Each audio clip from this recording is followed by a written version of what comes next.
seconds. All right.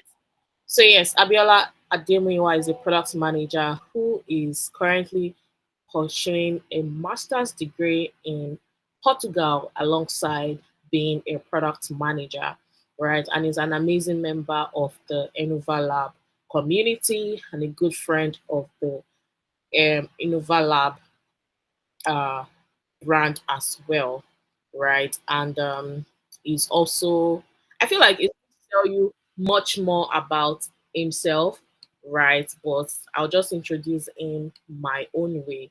In the course of this session, you get to hear, more about Abby. But I can tell you for free that Abby is an amazing person and is an amazing member of the community, a good friend of the Innovala brand as well.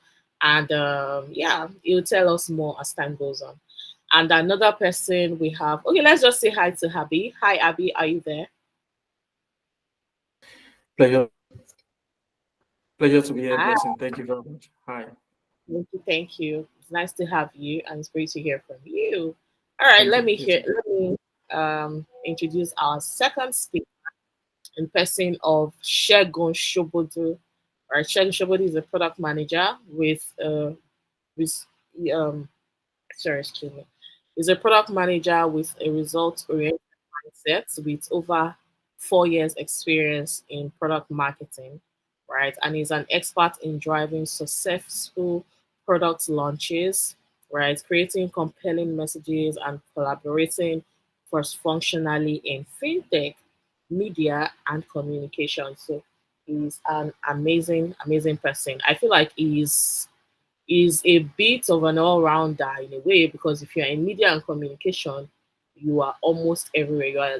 You are almost everywhere, right? And it's great to have in here, right? And we have the amazing Fumi. Fumi shared a story with us yesterday on the community, so that's how I'm going to introduce Fumi to the house, right? Fumi's an amazing person too, and she's also a product manager at I think it's even on the flyer, right? She's a product manager at Growlight. I hope that I am pronouncing that very correctly. The product manager at Growlight, and she's also an amazing, amazing person, I must say. And yeah, they are going to do so much more introduction about themselves in the course of the conversation. So I think I will now come back to them and now tell them to introduce themselves to the house. So I'm going to start with Fumilayo. Hi, Fumilayo. Hi, good evening, everyone. Evening. So, my name is Funmilayo, and I'm a product manager intern at GrowLight, as she has said.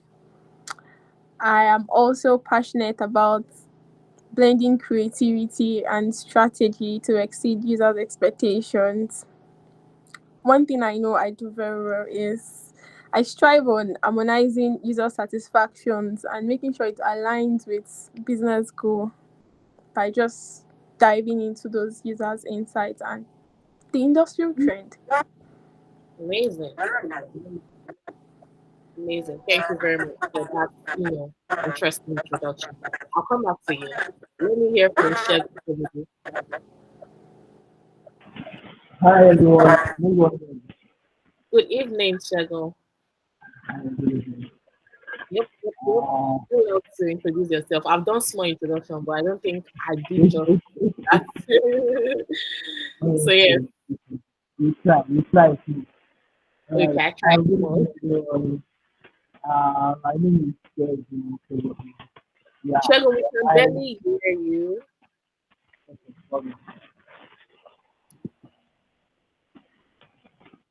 Can you hear me now? Yes, it's clear Okay. now. I said my name is Segun Sobodu. Please don't mind my voice. People say my voice sounds like a girl's own voice. I'm a It's a man. lie. Yeah, I'm a man. Okay, so as Blessing said, I'm a product manager for um, a communication, like a messaging brand. They call them Reach Out Inc. What I do there is manage product. the product in general. So I ensure that everything about the product is running fine, work with the developers, work with the UI UX guys and everybody. Before this, I've been a social media manager. So that's Okay. what I've always done. So, and it was really easy for me to sort of pivot to product management. And yeah, Mm, it's been an experience. amazing. And I feel like you'll have more to share with us as time goes on. Right. Right. Well, yes, thank you very much for sharing. Let's go to Abby. Hi, Abby. Hello, blessing. Good evening, everyone. Glad to be here once again. Can you guys hear me loud and clear? Yes, loud and clear. Okay. So, like Blessing already said, my name is Abiola Ademuyiwa.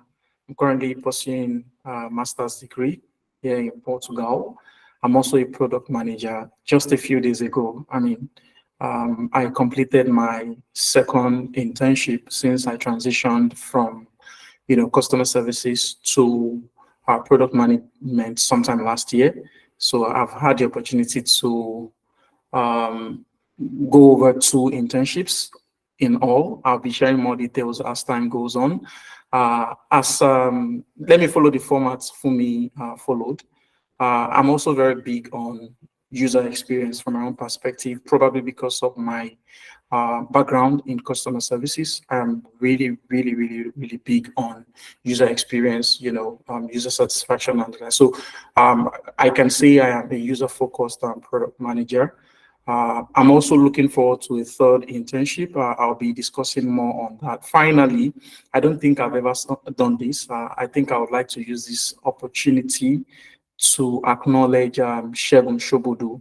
When I transitioned last year, it was Segun Sobodu. That was how I came in contact with Segun Sobodu. I mean, the guy who will be speaking along myself and for me today. It was Segun Sobodu that referred me to Enoverlab Institute. I checked them online, and I was really, really impressed. I'll be sharing, a couple of information with you as we progress in this conversation. So let me hand over the mic back to Blessing. Thank you. All right. I told you guys that Abby is really an amazing person. And with his voice, you can hear that he's an amazing person. And I think that the three people that I invited to this session today are just really amazing people. I've had conversations with them. I think I've seen Segun Shobodu physically once. Um, I've seen Abby in his voice in every conversation, and we have that sort of friendship and connection. And myself and Fumi, we've also had conversations, and I can tell you for free that these people are amazing people, right? So the house has few questions for you, and that's what's gonna form the basis of our conversation this evening, right? So, um, I'd like to ask, and this question is for the three of our three speakers. That's Shegun, Abi, and Fumi.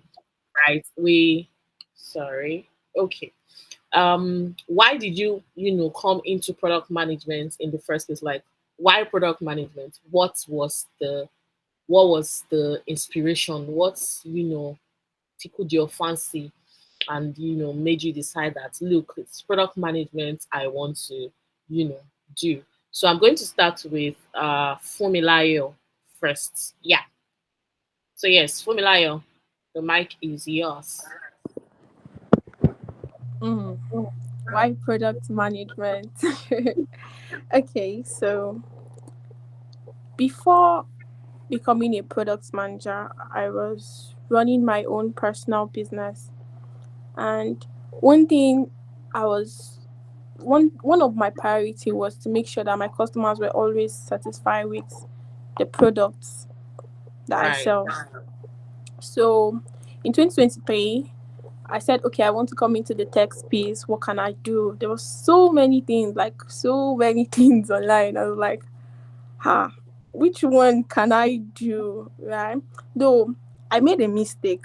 and I think I should even share it here too. Yes, please. We would like to hear it. The mistake I made was I told a friend about it, and I was like, "Ah, I like this tech space thing, and I really want to go there. But I don't even know what I want to do." My friend was like, "Ah, okay, well, but you heard that it's UI UX designer people that are making money. The many people they are not making money. So go and learn UI UX design." I'm like, eh, okay. I decided to go online. I started checking about okay what UI UX designer do and all of that. Mind you, from childhood, I don't even like to draw. I don't even like all those whole sketch thing and all of that. And I continued with the whole process. Okay, I checked and I was like, "Ah, this thing, hope I will not get hooked in the middle of the road." So something said to me that okay, you want to come into the tech space, why not just search for like the various rules that are involved in it, right? And I made research. I saw digital marketing, I saw product management, I saw project management. Reading all of these things and the roles they do, I figured out that product management really, really resonated so well with me. Like, I was like, when I was even reading the criteria and all of that, I was like, "Ah, this thing, I think it's something I would fit in rather than doing the whole UI UX, right?" I was like, okay, I'm going to go for product management because just imagine me building a product now for somebody and that person is happy because I'm able to solve their problem. Mm-hmm. So that was why I went into product management in the first place. Amazing. Amazing story. Sweet backstory. All right. Thank you for sharing. I think we will let's hear from Shego. Are I you did. there? Yeah, I'm Okay. here. I'm here. Let me Can take you the hear me question. clearly? Yes, we can hear you clearly. Do you want me to Uh, take the question again? no, no, I got the question. Okay. Why did I choose product management? Yeah. Yes. What tickled your Okay. fancy? So okay. Well, personally, yeah. Um, I was tired of my current role. I think, like I initially said, I was into social media, and social media was beginning to get saturated, and I was doing the same thing all over and all over again, and I just got too tired, and I was like, okay, I can't do this for a long time. And then the companies I was changing to, they were not paying me well. So money was one of the factors. And I heard that product managers, There's they used to money. they used to make they make blood money in product Blood management. money. Yeah. Okay. That they make bloody money. And I can tell you for free that even though they make bloody money, you will work like your life depends on it. I'm not scaring anybody, but uh product management is a lot. So as someone that likes developing himself, because even when I got into social media, I took a course in digital marketing before I branched into social media. So I did the same thing for product management as well. I got tired, I got bored, and they were not paying me so well. So I said, let me just do research. And I did research. I saw a lot of product management courses online. But I'm this person that I don't like taking a course and I do not get anything in return. So I stumbled on a lot of product management schools. I saw all school, I saw a lot of them, but something attracted me to Enoverlab. So I just said, okay, let me even check it out. And I saw the what's it called the cost and everything. And I put in a call. Funny thing, I called and it was Banji that picked up.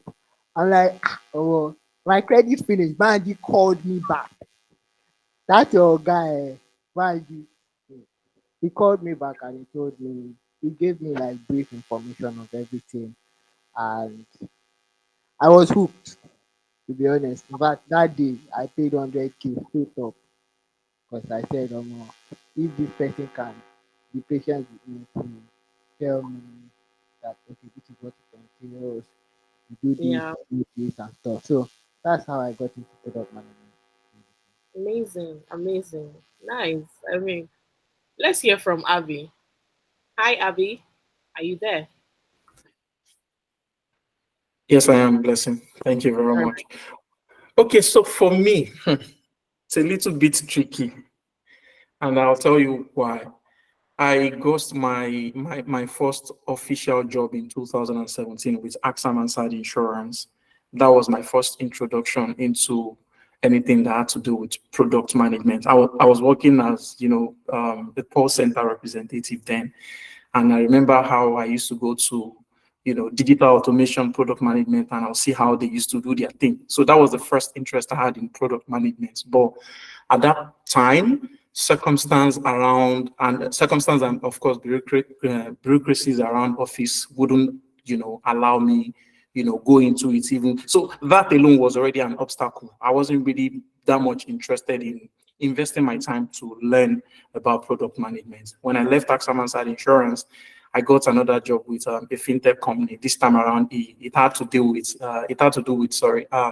cryptocurrency and the likes.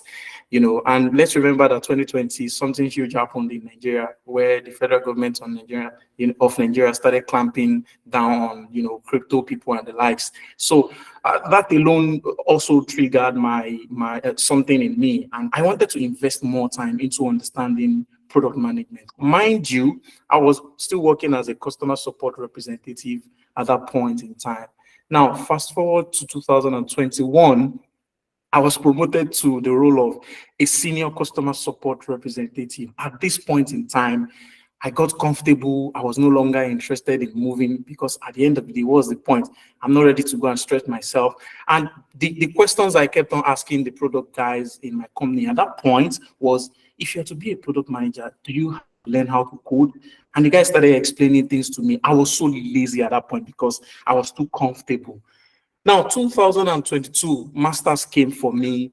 I knew I was going to relocate, and I eventually relocated from Nigeria, right, to a country that doesn't speak English. It's only, I'll say like 40 something percent of their population that speaks English. So something drastic eventually happened in 2023. I was eventually laid off. And at that point, something that I had already been avoiding and procrastinating, eventually happened. And I had to and I think I skipped something. I would like to mention the fact that I'd always known, and with due respect to people in customer services, I'd always known that I had a whole lot more to offer outside of customer services. I knew it, but because most of us, especially in Nigeria, we do not have coaches that will put you through, that will make you understand that, okay, do you have interest in this? Everybody was just doing their thing in their own way, the way they understood it. Any job that came, you take it, you get. That was one of the problems that I had. So I was laid off in 2023 in May, on the 26th of May. You can check the calendar. It was on a Friday. So I was laid off, and I think a few days later, I reached out to Segun Sobodu. And this is my appreciation again, Segun.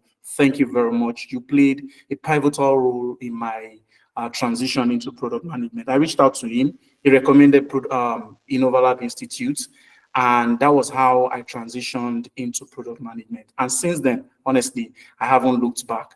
Now, finally, I'm going to hand over the mic to Blessing now. Another catalyst that helped me was because I knew I was coming into a non-English speaking country. I knew if I'd continue on the part of customer services, I'll be engaging customers, except you have a foreign job where you'll be speaking, English. Here, it's basically Portuguese, but you'll be hearing Vocifala English, blah, blah, blah, all those stuff. And I was not ready for that BS, so it was one of the things that pushed me into product management. Yeah, that's it. Thank you. Amazing, amazing, amazing.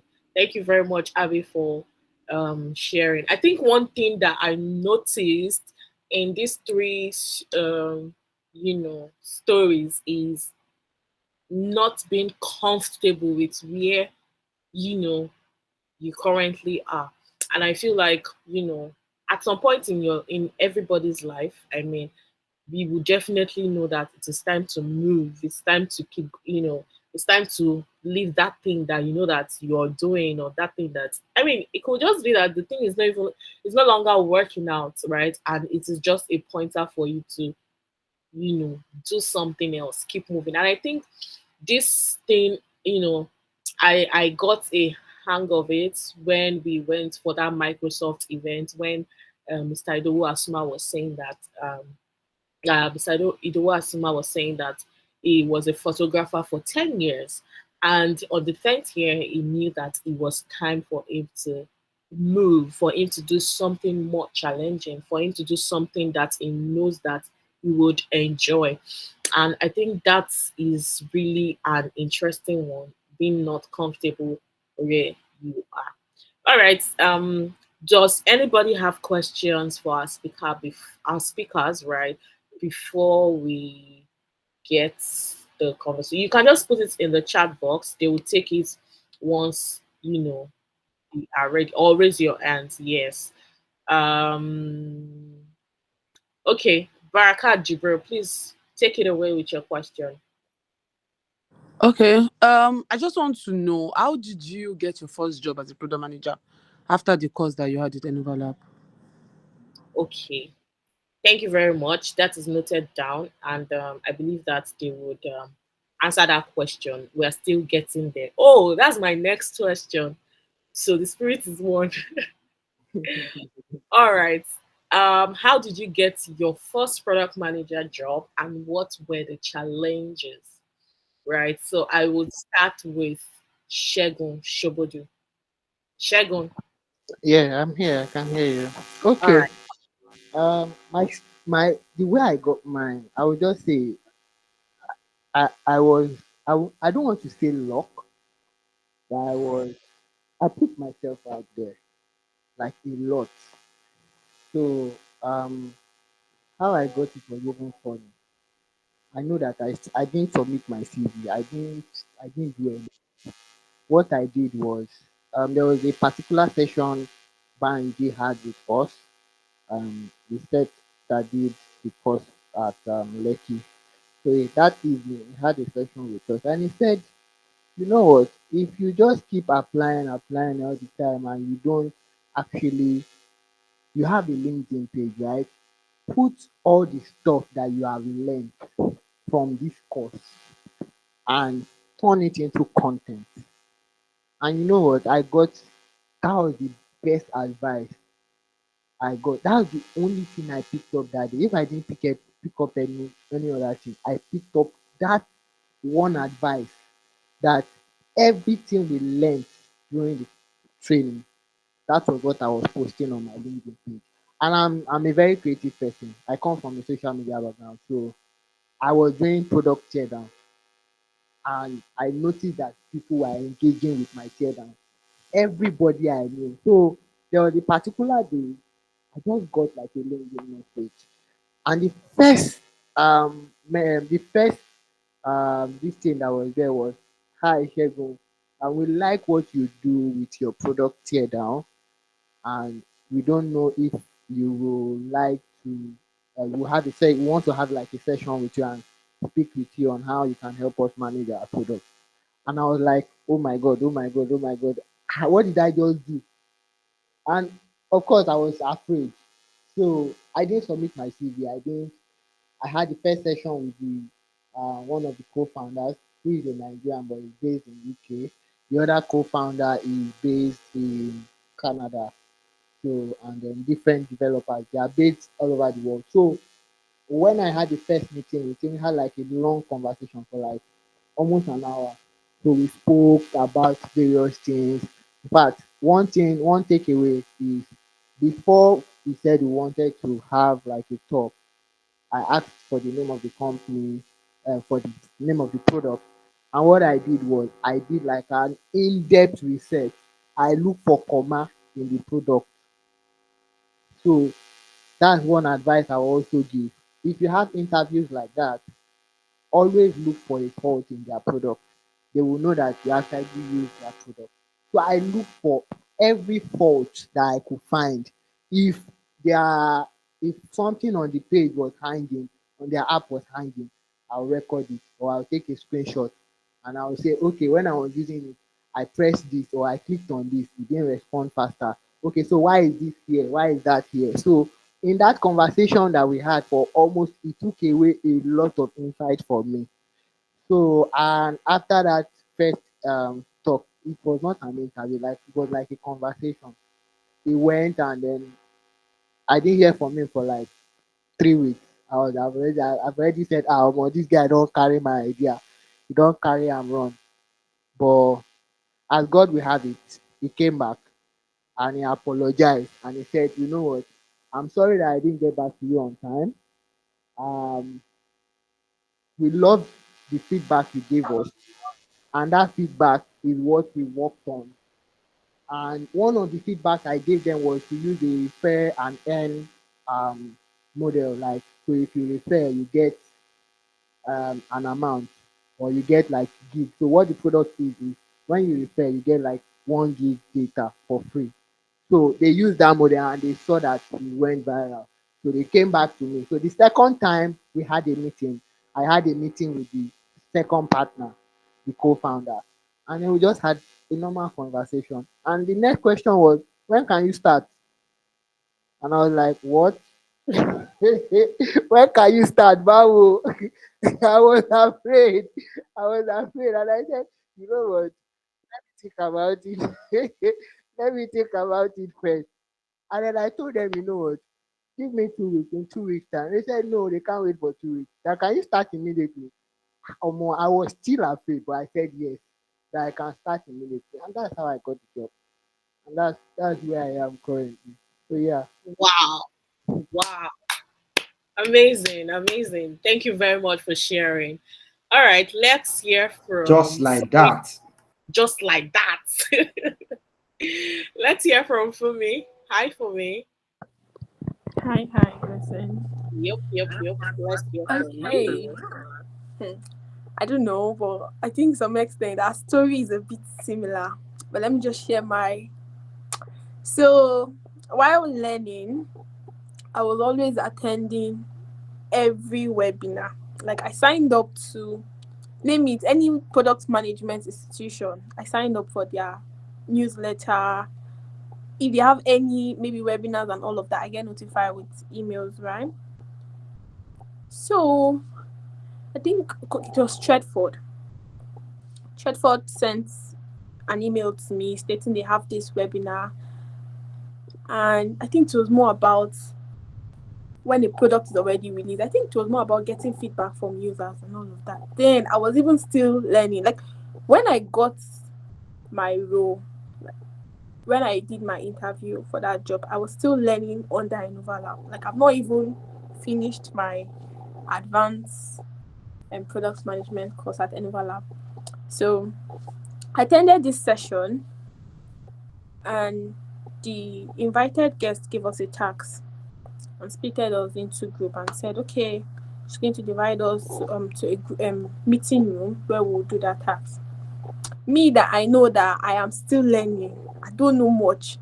I had to like raise my hand up and I was like, I am just an entry level here. In case I fuck up, like in case I don't do anything that is right, I'm very open to correction. And everybody was like, they just laughed and was like, come on, no, now I should just give it a try. And I was like, okay, fine, let me try. So the person they matched me with, I still told that person there that, please, oh, I am a newbie. And the guy was like, no, just go ahead and just do it. And it's going to correct me if I do something that is not right. Then I was able to do that short task, right? And when I finished, I told him, okay, I was done. And I was like, what I actually did was correct. I was like, even me, I was not even confident in myself that I did that thing. I just tried, like I just did my best and I left it that way. So we finished and the invited guest was like, for me, you did this thing so well. I'm like, thank you so much. Oh. The person they merged me with now asked me for my LinkedIn URL, which I sent to him. And he told me something that, well, I did not act like a newbie in tech, in product management. But anyways, if he gets to find out about any openings, he's going to let me know. Like, he'll let me know. And I'm like, okay, that's fine, thank you. After the session, I went on LinkedIn and I looked for that invited guest, and I sent her a message telling her, thank you so much for the session and giving me so much confidence, all this kind of thank you talk and all of that. And she was like, you're welcome. And she said something to me, if you just need any help in product management, reach out to me. It's like, okay, thank you. After like, I think 2 weeks, then I've not even started my course at Enoverlab. So I think after like a month or something, that guy just sent me a message and said they are currently looking for a product manager at GrowLight and he wants me to apply. And in my head, I was like, okay. I was not even prepared. I don't have a resume. I don't even have a portfolio. What do I show? Like, when I saw the Google link, I could tell that I need to input all of these things, right?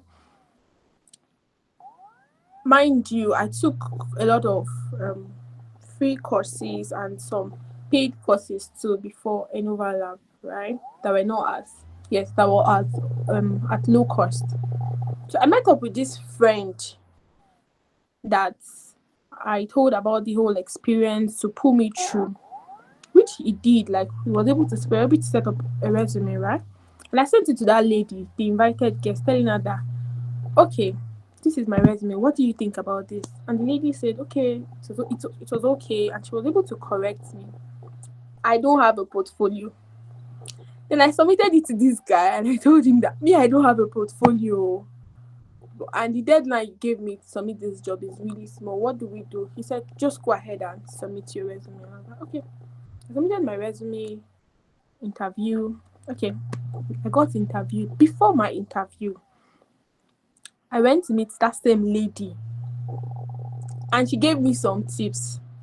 I should check their product, I should use it, figure out, check any problem that I should list out any problem I could see in that product. She gave me some interview questions too that could come up, which I practiced them. My interview session, I was asked some few questions. Then they asked me for contributions, like what would be my contribution for GrowLight. There were so many errors I noticed on GrowLight. Like, I think there were like 7 or 8, and I shared it with him, and the man was like, oh, did you mean you saw all these things on GrowLight? And I was like, yeah, let's try it. And he shared the screen and he tried it and he figured out that same error, right? I'm like, okay, no problem. We finished the interview session. I didn't hear from these people for like 1 month. And I'm like, I'm not sure this job is for me. It's always like that. Right? Oh, they've not scammed me and packed my idea too. So after 1 month, that same guy now reached out to me and said, they are so sorry for the delay. That was the person that sent the link to me, that they are going to reach out to me. I didn't even tell this guy that I've not gotten feedback or anything. It was the one that still sent me a message that, sorry for the delay, this organization is going to get back to me, which they did actually, and I got the job offer. I got the job offer. Mind you, I didn't submit a portfolio. One thing I just realized is, honestly, I'm not going to call it luck too, because it's all about networking. Like, all of these people I met along the way were the one that just literally helped me. The lady, the person, just imagine I didn't even attend the webinar. Like, will I even meet all of them at first place? No. And they've really been helpful in my product management career path. Like, I must say. So yeah, that's it. All right. Thank you very much for that one. I just heard on the community that Funmilayo is such an interesting storyteller because I'm just here like waiting that, hey, will she get the job? Will she not get the job? Right. But yeah, thank you very much for sharing. And, thank you for carrying us along. It was, the storyline is sweet. Let me hear from Abby. Hi, Abby.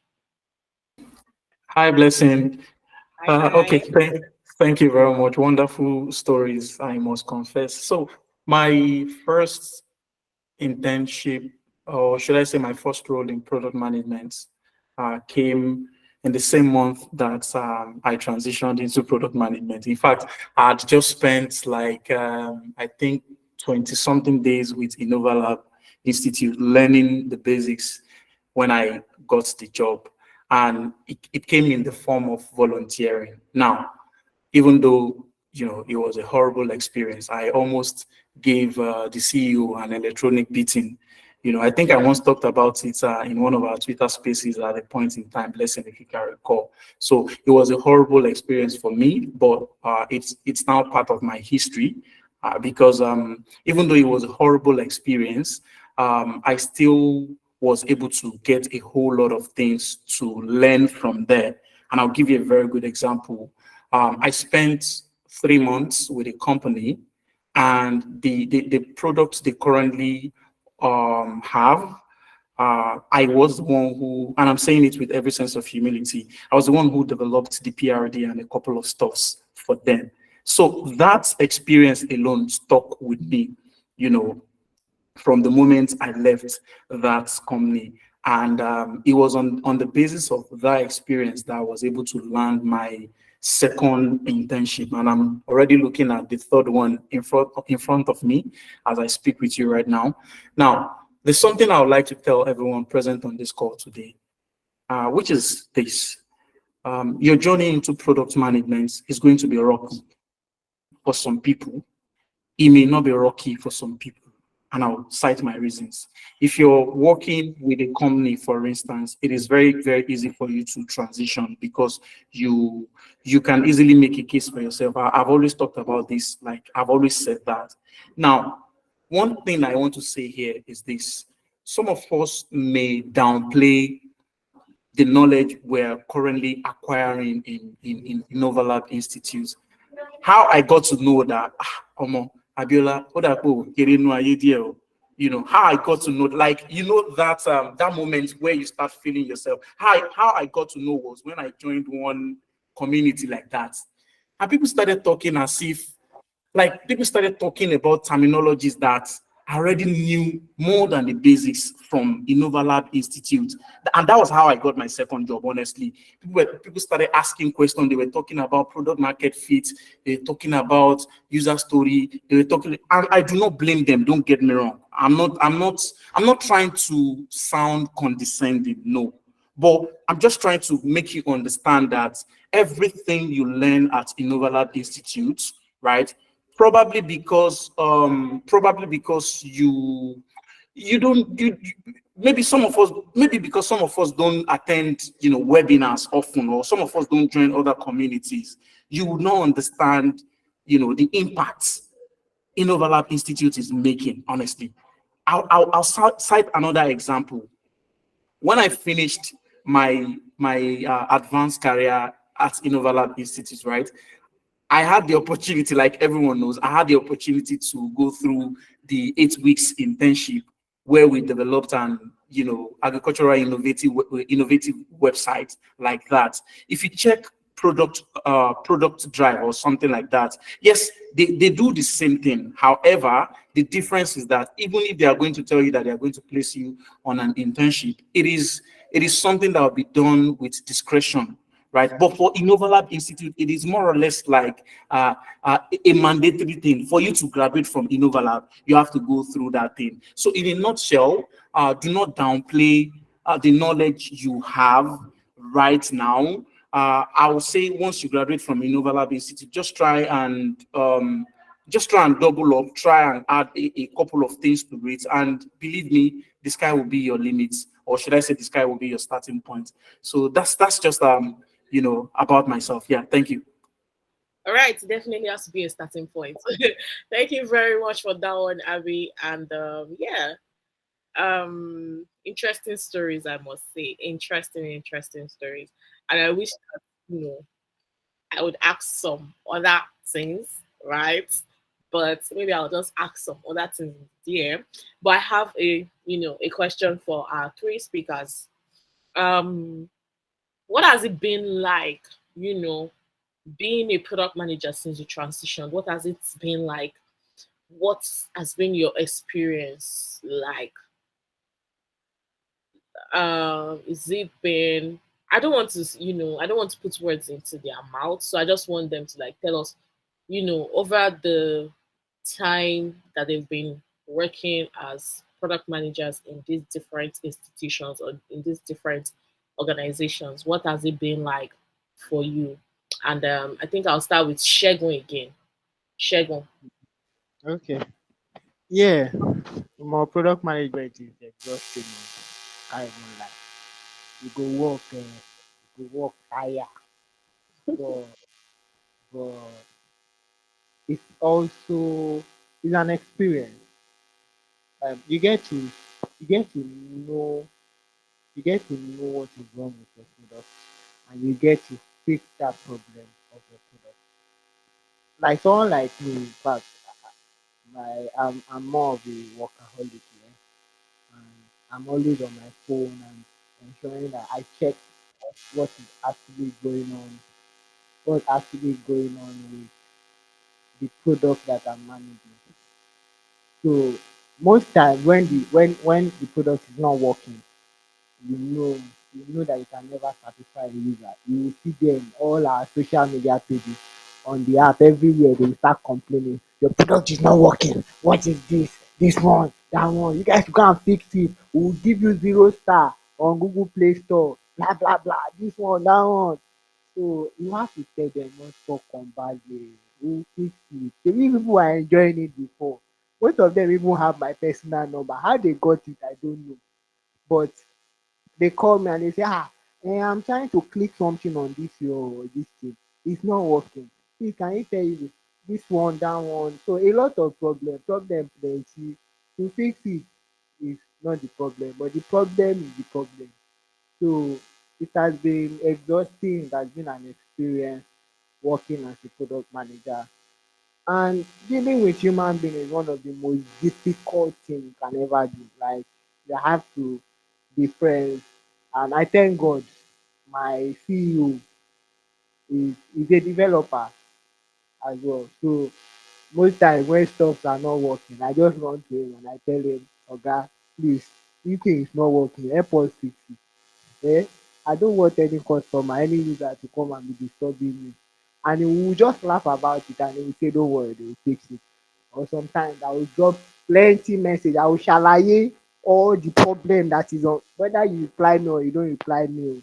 You have sha seen that I've dropped problem for you. Go and fix it. Once you fix it, let me know so that I can go and tell the user that what the fix problem you. Sorry for people that don't understand that they fix your problem though. You people can now be enjoying what you are enjoying before. So you get to meet different kind of users, get to meet different kind of people, like you people that own phones but don't know how to use their phones. Like the basic things these users will be asking you. You yourself you will be angry that what kind of like this thing is staring at you in your face and you don't know how to use it. But you can't say that to them now. Shey you no want make dem download your app. And then another thing too, you can't force people to download your app. So you have to, as a product manager, you have to think of things that will make them come to your app. So in the beginning I said something about introducing the fair and earn strategy. That's what they've been using and that's what has been bringing the this thing for them. So but we can't only depend on that. As a product manager, you have to think outside of the box. If there is a problem or if there is something that you think can make the product better, bring it to the table. Like talk, say it out. Like tell the stakeholders, the top guy, the top management, that say, okay, I think the users would like this, the users would like that, and sometimes also personally speak to the user. So one thing I do is when a user sends like an issue to me, so on our back end we have like where we see their numbers and all. So I take it upon myself and just call like a few of them and ask, okay, so what exactly is the issue? Can you tell us what problem on a typical day, what problem do you face on the app? And they tell me and I jot it down and I go to our developers and the stakeholders and I say, okay, I spoke to 10 users today. I spoke to 15 users today and this is what the problem is. Can we see if we can fix this problem for these people? So I'll give and I'll give a personal example. So there was a particular time the product our users, some users in the north were having issues using our product. So most of them, most of our users are northerners. So and these guys they came to me and they said, "Ah, this thing is not working for us. What are you people doing? It was working before, but it's not working now." So, and I kept saying it's working because I'm in the south, I'm in the west, and it's working for me. So if not working for you, it's probably a location based problem. And we work with telcos, MTN, Airtel, and Glo, and Line Mobile. So, and I what I did was I told my boss that see, these guys are complaining a lot. Can we like have like he now said, okay, you know what? Try and get a phone number of and we were on this matter for like a month. And I kept saying, oh my, these guys are complaining. If they are complaining, it's either our app has a problem or the problem is from the tech, from the telco, that's the network provider. And well, we found the problem, obviously. I made sure I was so happy. That was the happiest day of my life. So, being a product manager, being a product manager has it comes with the good side and the bad side. Sometimes the product might crash, sometimes the product might go up, your user acquisition will be high, sometimes it will be low. So you just have to stick with it. Ensure you are bringing something because so bad that if you don't do well, you'll not pay your salary. So don't have the mindset of ogata ogata at least you go still collect money. No, dem no dey do product management like that o. Oga do your job and do it well. Even after you leave where you are, you definitely get a referral or somebody where you work at that point in time. They will say, ah omo, this guy is really good, he knows what he's doing, and they will refer you. So it's good for business. So yeah, that's that's everything I have to say about Amazing, amazing. Thank you very much, Shegun. And I think the part that that is important is just do your job that you are paid to do. To be honest, and make sure that value you deliver value. I mean, like he said, and I would just paraphrase: when you leave, they will just know that this person left a mark, right? And it's just important.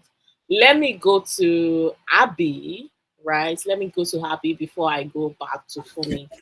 Yeah. So Abby, tell us, what has it been like for you since you I think transitioned? okay, I think it's been a very interesting one. So one of the things that has been keeping me going is the fact that I knew what I wanted from the get-go. I knew I was going to transition into product management. As at the time I took that decision, I was, to be honest, yes, it's part of it, but I wasn't like 100% motivated uh, by the money, so to say, because if I was, I wouldn't have taken up that volunteering role. I knew what I wanted from the get go, and it's been a very interesting journey. How has it been like being a product management manager? I beg your pardon. Well, things you pretty much see out there is not necessarily the way they look. If you get inside, it's not necessarily the way they look. Honestly,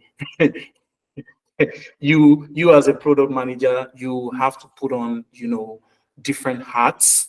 You have to be the bridge between stakeholders and stakeholders. You also have to be the bridge between, your company and customers and the likes, So above all, you have to put on, so many hats as a product manager. As a product manager, you have to be a very good communicator. You have to, have interpersonal skills, because you definitely be talking with so many people. As a product manager, you must know how to collaborate. We're not even talking about the technical requirement now. We're just talking about all the soft skills now. So it's been a very interesting one. I think for the very first time in my entire existence, I think I feel very comfortable being addressed, as a product manager. But it goes beyond that. It goes beyond being called a product manager. What kind of product manager are you if you cannot do your job? Like Segun already mentioned. So just do your thing. Ensure you understand the basics. Some of the things that people glamorize, or what's the right word now? If you go on LinkedIn now, you see so many write-ups, different people giving different opinion about product management, simply because they want to farm traffic. Everyone is now an expert. One thing I'm going to tell you is know yourself. There was one session I attended. It was Banji that anchored that. Sorry, it was Banji that was the speaker that on that session. One of the things that I took away from that session was go back to the basics. Go back to the basics. Product management does not go beyond that. Believe me, when you understand the basics, it's just like you trying to build a very big edifice, right? If the foundation is weak, believe me, you're not going to have a very good edifice, right? Go back to the basics, understand the basics of product management. That's just the point I'm going to tell you. And again, just to reiterate, for the very first time in my entire life, I feel very comfortable. I feel very happy, and I cannot wait to see what the journey ahead promises. Thank you very much. All right. Thank you very much, Abby, for that one. And I'm super, super, super excited for you and your growth. And I like that you're also taking it one step at a time. And it's good to see. All right, let's get to Funmilayo. Hi, Fumi, are you there? Yeah, I'm here. All right. So Take Abby that and away. Kego, they really said a lot of points. And if I said I want to go deep from my own perspective, it's more like I am repeating it. But one thing I will tell you is, for me, transitioning into product management has been exciting and a fulfilling journey for me. It has allowed me to leverage on some certain skills, which is my problem solving and my strategic thinking. Like the role, it makes me think a lot. Like I cannot be it makes me think a lot. Like, because I cannot just come up with low things, and I figured out that for me to help my organization, right, I need to go beyond the expectation, right? So yeah, it has really, really, really been fulfilling, and at the same time, the job doesn't finish. Like, you think you're done with this particular job? You choke. You just get another one.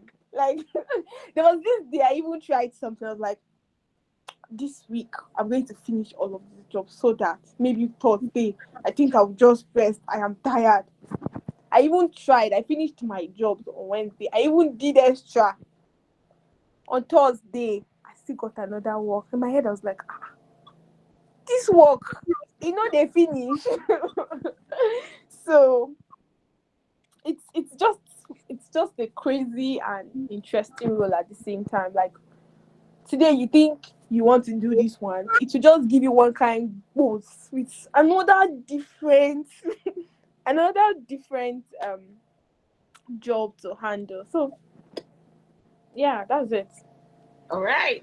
Thank you very much for sharing. And then I have one question for the three speakers. I know that over the course of the job, like Funmilayo has said, it's gonna be Funmilayo, I'm getting a receiver like from you. Yeah, thank you very much. So I know that over the, or during the course of your job, there's always that mind blowing shocker. Can you share like one or two mind blowing shockers that blew your head, that busted your head, and you're like, what? Right? Is there anything that has really busted your head like that, and you just stand there and you're like, wow, what? Is there anything like that you like to share? For me, let's start with Fumi now. Okay. So before I came to Growlight, we were working on a particular feature. I saw that user research myself, right? And you could tell that they built their future based on their feedback. And people did not use that feature. Like they did not use it. And in my head I was like, what is happening? I tried to um interact with this particular feature, right?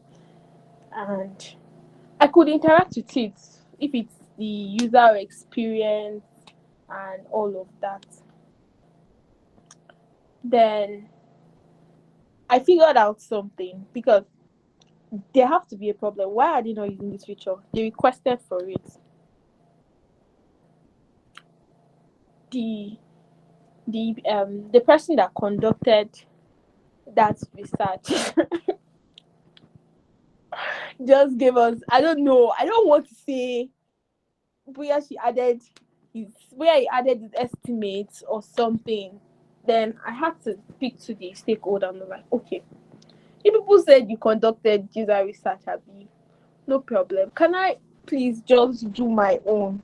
Let me talk to these people. I know why they are not using this particular feature because like one of the feature that if they engage with properly, it's going to definitely make impact for the business.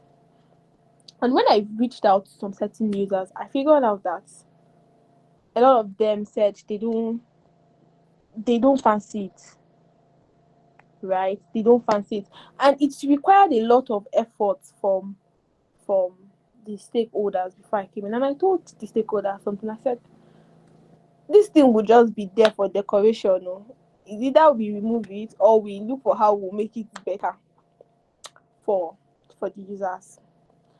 And I like the fact the stakeholder suggested that okay, we're going to make it better, but for now, since they are not interacting with it, we should just take it out. And we took it out. I don't even understand. And we got like people that like the existing users were interacting with the product. And in my head, I was like, what is happening? Like, what is wrong with these people? So I think What that was like users my want? own. Exactly. Like, what do you people want? That was like my own shocker. Okay, thank you very, very much. I mean, what do they really want? Okay, let's hear from Segun before we go back to Abby. Okay. Ṣé mo ní ṣọ́kà ṣá? Ah, ṣọ́kà pọ̀. Ah, okay. So I think there was a particular. It's sort of similar to ours. Um, so there was this when normally I go on the app on our app and I just check for feedback like messages that um users drop and suggestion and stuff like that. So I normally just go through them and just see if I could pick one or two things from it. So I picked that some of the users wanted like a channel because we have like different channels on the app for various communities. So we picked like a football channel and um, they said they wanted a football channel. And then immediately I spoke to my CEO now, the stakeholder, the top stakeholder, and he said, okay, oh yeah, let's create a channel now. Let's put it there. People did not interact to like people that were clamoring for what's going on with football now. Yeah, drop. Let's be dropping odds on this one. Nobody dropped shit. Pardon my French. Nobody dropped anything. They were just sending hi, hello to themselves, and I'm like, kill a fair. Like, what do people want exactly? Like, you people said you wanted this. Like, I personally called like most of the guys on the group and asked them, okay, you want this, Abi? You are sure you want this? Like I intentionally did user research and called, interviewed most of them, and they said, okay, you dey good this thing, yes, yes, yes. So I will be dropping all Abi, yes, yes, yeah. And we created the channel, and till today they are not using it. In fact, that even reminds me, I will tell them to remove it now, because nobody is really interacting in that channel. So I just that's one of the shockers. And the positive shocker for me was when I joined the team, it was we didn't have up to 10K users. Now we are over 300K in the space of 4 months. That's like a mind blowing shocker for me because I'm wondering when I started, we are not up to 10,000 users using the app. Today there are almost 400,000 people using the app, and you have at least people that come back are up to 100K every day that they use it. So it's a positive shocker for me, and it's something that, Wow. yeah, so it's something that I thank God every day. I just thank God that come on, the money is good, the job is hectic, but people are actually using the product. So, yeah. Wow. Amazing. Amazing. Thank you for giving us these amazing shockers, good and bad. All right, let's go to Abby before we take the last. Okay, we have two more questions. Let's go to Abby. Two shockers. I'll be very brief. The first shocker came to me, and it was more of in the form of a process. It came to me in my first volunteering role, even though, like I mentioned the other time, that I had some positives as well about the company. When I finished writing the PRG, and maybe the CEO felt threatened that you said you are volunteering. How can your PRD be this? I really don't know what his intention was. And this guy literally went behind me and he changed some content of the PRD, took me out of Jira without informing me. I woke up to see myself being knocked out of Jira and I was like, what's going on here? I think that was it. I honestly, okay, that's that. Let me be professional. I want to be professional. So, but that's that, by the way. Then the second shocker to me was with the last company that I worked with.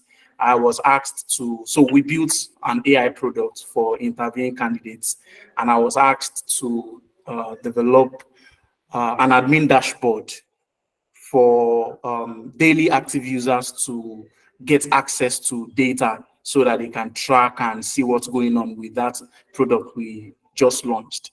Guess what? The CEO told me that I only had just 1 week to write the PRD and do everything and launch the product. And I was like, even if you're a senior product, even if you're a VP of a company itself, what kind of I really don't know. So One product week. management, You're a magician. as in something just came to my mind that has this guy forgotten that I'm not the CEO, I'm still interning in this company. What's going on here? So product management, you're going to see a whole lot of things. Just try and be as positive as you can. Take the positive ones and just move on. Yeah, thank you. All right. Thank you very much, Abby. And okay, let's just quickly take the question on the chat box. We'll take one question from this chat box. I think two of these questions on the chat box is addressing one thing. And the thing is, how did you struggle with the technical side of things? You know, knowing fully well that Segun is not from a technical background, Abby is from the customer success background, Funmilayo as well. How did you people, struggle? I don't want to, no, let me not put it as struggle. How did you manage how did you manage the technical side of things in your course of being with these organizations? How was it like? what were the, just give us, brief. I think it's already past 8, so just give us the brief answers to that. How did you, manage that technical part of things? Let me start with Fumilayo. Hey, for me.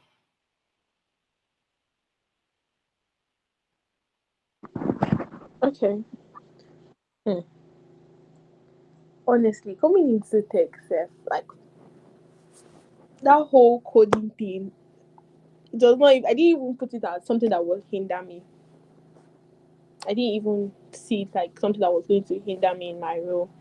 Of course, I know I'm going to learn it in the future because even as I speak to you right now, I don't even have like a deep knowledge about it. The only thing I do that I know that is a bit technical is the whole documentations for the whole acceptance criteria. But anything aside that, I don't think I do that. And the thing is, whatever acceptance criteria I give to the developer, I just want to make sure that I'm seeing it there. If it's not there, you need to explain why it's not there, please. Right?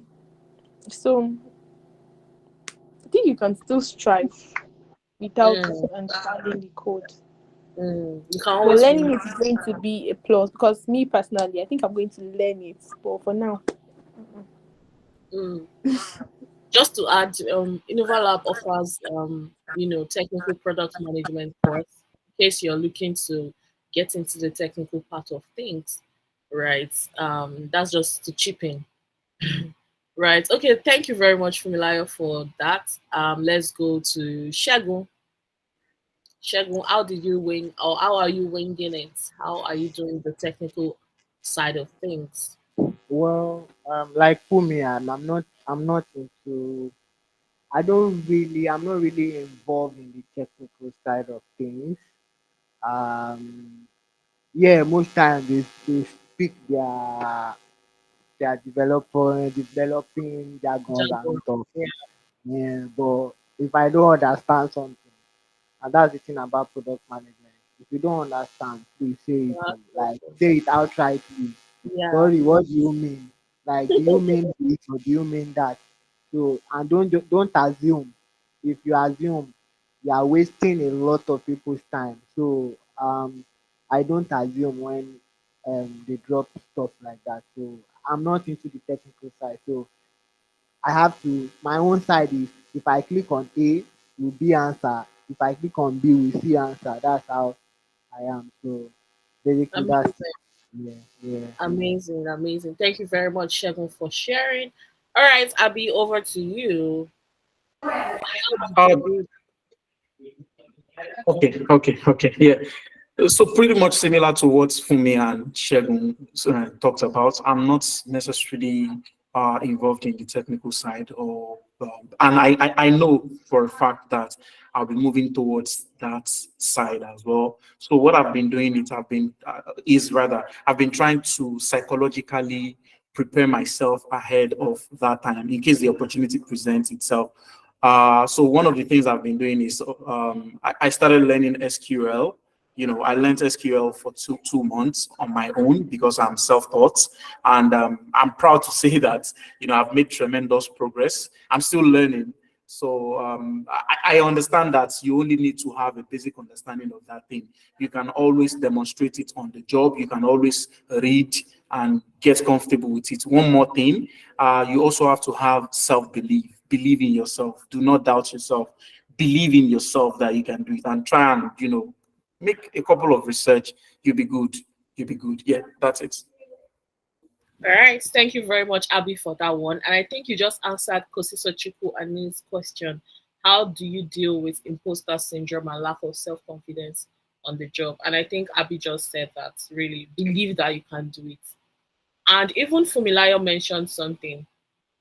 I think Funmilayo also had imposter syndrome in a way, but she spoke out, like she spoke up. That was maybe during that time she said, she was shared into a a meeting. The meeting was broken into um partitions, and she had to tell people that, I mean, the person she was paired with, that, oh, I'm new, this, that, and it sounds like a little bit of imposter syndrome. But yeah, I mean, I think Abby just answered that question. You have to be able to believe in yourself and believe that you can do it. And I think in one of the sessions, right, that Esther, is it Esther Adebayo? No, it's not Esther Adebayo. It is one speaker. I think Adeola. Yes, I think it was Adeola. She said something like, I think she was working for Facebook. Is it Facebook, or I can't remember that company she was working for. And she talks about imposter syndrome. I will drop that imposter syndrome YouTube link on our community after this session, so that you go and watch it, how you can deal with imposter syndrome and lack of self-confidence as a product manager or as a new product manager. I think is it that she's working for Facebook, or it's a global tech company. I'm going to share the link on the community after this session. Right. We have another question on the chat box. Okay. How do you avoid or protect yourself from brain picking during interviews? Three of them said they were afraid the company was going to run away with their ideas. Hmm. Well, I think we will just give it 1 minute each. Let our speakers give us 1 minute each. And this is the last question that we are going to be taking. Then our speakers are going to give us one advice that we should take home. But let's take this question first, because I feel like it is an important question for everyone. I mean, it's going to be in the mind of everyone. Just like what users don't know what they want. Some of us don't even know that these questions, we need answers to them until somebody else asks, right? So how do you avoid or protect yourself from brain picking during interviews? Let me hear from Abby first, then Shegun and Fumi. Abby. Okay, I'll be very brief. Either interview or case study. Those are the two places that thing can happen. It can happen real time in interview. They start asking you questions and try to run away with your idea. And for case study, they will send you case study, want you to respond to it or solve that case study, and then boom, they tell you. In fact, there's one bank here in Lisbon that I did a case study for them. Designed very beautiful canvas, did everything, only for the stupid guy, pardon my choice of word, to tell me in Portuguese that he was not good enough. I was like, oh yeah, that I knew something like that was honestly, French. I knew something like that was going to happen. So the consolation I have, or should I say, what I'm taking solace in right now is the fact that I did that thing on my own. I didn't have to reach out to anybody. I did it, and the knowledge has actually stuck with me to this very moment. Yeah. So that's it. All right. Thank you very much, Abby, for making that as straightforward and short as possible. Let's hear from Shegun. Well, for me, I'm a, I don't know. It's almost impossible. Like in every career, or whether be you a product manager or whatever career you find yourself in, it's unavoidable. Just pray to God that you don't meet people that will take your idea and run away with it. And also, one advice I can give is don't just give them like crumbs of the idea. Don't go full fledged with the idea. You get, so if you are going to tell them about their product or how to improve their product, give them crumbs. If they buy your idea, and that's what I did for the company I currently work at. I gave them crumbs and they tried my crumbs. So they were gracious enough to try my crumbs and they came back and told me, we tried your crumbs, though it works. We want to work with you. So give them a little bit of it and let and allow it go, whether it comes or not, just allow it fly. And Right. for the other part of the imposter syndrome, just allow it. Believe in yourself, basically. Just believe that you can do it. That is why I say push yourself more on LinkedIn and ensure that whatever you post, believe that someone will eventually see it. Yeah. All right. Thank you very much, Shegun, for that one. I think you nailed it. Right. Crumbs. Very important. Don't give all of your ideas crumbs. All right. Let's go to Fumilayo. Hi, Fumi. Are you there? Yeah. So I am comfortable with. It's not like I'm comfortable, but I already have this mindset in my head that I cannot get yes to everything. Like, it's not everything I get yes for. That's just it. So when I even get no, because I do a lot of scenario planning in my head, honestly, like, okay, I want this thing. If I said I want this thing, okay, I should also see it this way that I might not even want it. So, do you get? So, I think if you have like mindset like that, so that when the no even come, Yeah. it's just going You to will take it motivate you personal. to Mhm. do something better. And like Yeah. Abe has said, the knowledge is already there. You've gotten the knowledge, you've learned the experience, right? So that's it. And okay, for the imposter syndrome, so I would like to say something. Whatever it is that it's giving you that fear, right? Don't even try to ignore it, because our mind tries to take us away from some certain things that we are so scared of. Don't try to ignore it. Ask Mm. yourself, why am I so scared of this thing? And just confront it. And while confronting it, it's not necessarily you do, maybe it's a particular task you want to do. You don't have to do it that very day.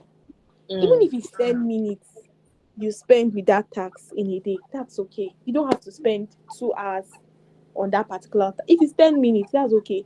Tomorrow you spend 10 minutes, that's very okay. Enough. You are not where you are yesterday. I'll be holiday to say that thing. You've just moved ahead. And funny enough, before you know it, you were spending 10 minutes on that tax. You're already spending 30 minutes. You're already Hmm. spending 1 hour. Like that. And before you know it, that thing is done.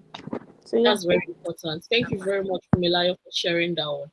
And yeah, thank you so much. Let's go. Okay, I think we have come to the end of the session, but I would like to hear one or two things that that that will come in form of an advice for everyone that is on this call and people that are going to listen to this session, the recording of this session later on. What's that one advice you would give to, somebody looking to transition into product management? What's just that one advice you would like to tell them? Let's start with Segun. All right. The very first advice, or the one and only advice I will give is, believe in yourself. Oh, Mm-hmm. believe, like no matter what, believe. It's sure for you anywhere. Just believe that it's sure for you. Do you understand? So, and once you start believing in yourself, it's mindset. It starts going into your head that, I can do this. I can do this. Even if Mm. you are afraid, do it afraid. That is how I started my tear down on LinkedIn. And people, even though I've not posted my teardowns in a long time, but the last time I posted, I saw the engagement I had. So push yourself out there, believe in yourself. Even if you are afraid, still do it. Whether you get 0 impressions or 1 million impressions, still do it. So believe in yourself and do it afraid. All right, thank you very much for that one, Shegun. And it brings me to saying that if you believe in yourself, I mean, other people will believe in you. It's just logic. Exactly. Yeah. All right, thank you very much for that one. Let's go to no, I want Abby to take it last. Let's go to Funmilayo. Hi, Fumi. Okay. So I did say this that I'm a student of Cardinal Polytechnic and I am studying chemical engineering, right? So for those who are currently who are studying right now in the Nigerian institution and you are feeling like am I sure I want to balance or take this thing? You're just using one side to do product management. Or you're using one side to do square. You're not so serious with the product management. I just want to tell you that it is very possible for you to handle the two. Yes, I'm not done with school. I still go to school every day and I still work and I still learn. So it is very possible for you to do it. All you just have to do is plan and prioritize. You are doing these things for futures. You can also product manage your life like I do. I don't just do it for product. I'm also doing it in my life. I have like a vision board, like a quarterly vision board. Like everything I do for products, I just do it in my For life. And yourself, right? exactly. And also that whole continuous learning thing, please just embrace it. Because one thing I just realized about this product management, you need to learn continuously. If you feel you've known this one, it's not necessary for me to do that one. It will not work that way, because once you learn continuously, it's definitely be a plus for you. And like I said, you don't have to do 2 hours the way or 3 hours on a particular thing. You can just learn, even if it's 30 minutes a day. Just make sure you are learning something, or you are reading a Medium article every day. You are listening to a product podcast every day. You can be on transits and you are listening to that podcast. Just make sure you are learning something and you are staying with industrial trend in whatever niche you want to focus on. And sky's the Nice. limit. Thank you very much, Funmilayo, for that one. And I think Funmilayo can inspire students and even people that are not students, right? It's just that's so inspiring, right? Thank you once again for me. Let me. Sorry, Blessing, let me just add something. Okay. For the experience on your resume also, I'm also saying this to students. So I know you also have this perception of I have not worked in the bank and all of that, because we could all tell that bankers, the way they are transitioning into this whole product management thing, we feel it's not possible for us. Well, I just want to tell you that it's very possible. You can just pick up that internship you did in maybe Nigerian Breweries or 7 Up or whatever, and just use Mhm. it. Make sure it's aligned with product management, because that's what I did. I didn't work in anywhere. I just used those experience I got from Nigerian Breweries, and I aligned it with product management. So you can More. craft out your resume for me. All right. Thank you so much for me. Let's hear from Abby finally. All right. The first thing is, I don't think anyone expects you who is going to take up that role to know everything. No one expects you to. I mean, you're not only know it, if I could use that word. So be comfortable making mistakes. But the most important thing is try and learn from that mistake. Also, if you are yet to get a job, you recently transitioned, you do not have anything, try and go on LinkedIn. It worked for me. Go on LinkedIn, search, go to the search bar, search for startup, probably the sizes or size of let's say 0 to 10, or you know 11 to 20 or something like that. Reach out to the CEOs, especially for the Nigerian companies. Reach out to the CEO, make them understand that you're willing to take up the volunteering role. That's if you're comfortable with that. Some people are not comfortable with that, but believe me, it wasn't a problem for me, and it was one of the reasons why I landed my second role.